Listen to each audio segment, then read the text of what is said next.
What if I told you that you could sound completely professional without changing your gear or your saxophone? Most saxophonists fail before even playing the first note, and today I'm going to show you what do you need to do in order to improve that and sound good from the very first note that you play every single day. And also I will give you 2 free tools that can help you improve on your daily practice sessions. Hello, my name is Manu Brazo and I'm a saxophonist and founder of saxophoneintwentydays.com. And today I'm sharing with you some tricks that I use with my students and I use myself.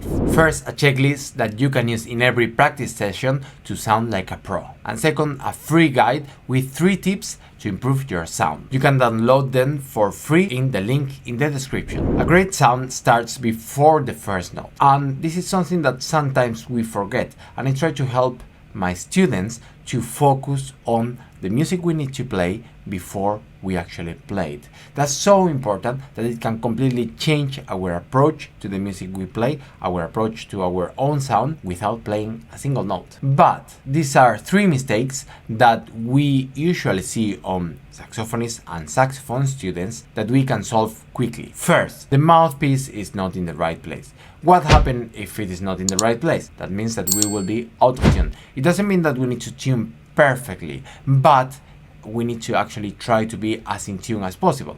That means that we can play a few notes, a middle D, F sharp, a G, a C, and try to put every note using a tuner as close to the center of the tuner as you can. And that will help us to sound as good as possible, because good tuning means good sound. Mistake 2. Skipping the warm-up. We need to always warm up thinking what do we want to do.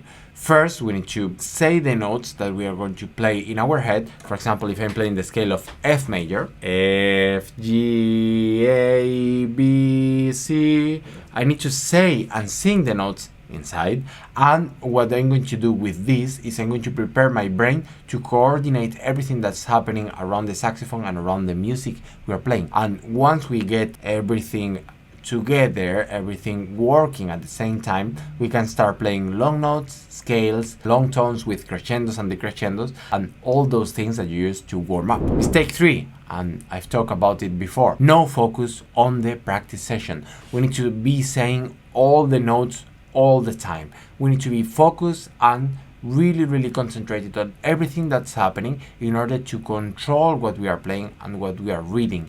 If we don't do that, it will be very difficult to play properly. So set a few goals and maybe decide if you want to practice your tonguing today, a specific scale, specific study, a piece, you want to memorize something. Set a couple of goals and practice that with many repetitions. Sound is everything, it's your voice, and it can change dramatically just with repetition, with proper repetition. And in order to do proper repetition, we need to take care and do a few adjustments first. First, we need to fix our reed and ligature position. If our reed is not completely aligned with the tip of the mouthpiece, we will have trouble making it vibrate properly.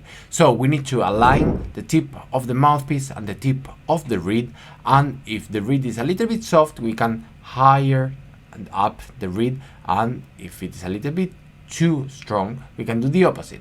And the same with the ligature, but it works the other way around. So if the reed is a little bit soft, we can higher the ligature closer to the curve of the reed, and we can do the opposite if the reed is too strong. Also, remember to practice your breathing before starting playing. Take a few deep breaths, take a look at your body, and if you're breathing without moving too much your shoulders, if you can make yourself full and you feel relaxed, you will be able to start playing the sax. And sing, or at least say the notes before you play. That can change a lot the way you sound without actually making any technical adjustment or any technical changes. So remember, you don't need new gear to sound better. You need focus and repetition, proper repetition. So that means that you need better habits, and you can start to do that today. Remember to download my free guide. You have the link in the description below. And please remember to like and subscribe, and don't forget to comment on this video in order to letting me know what you want to see in the next video. Thank you very much, and see you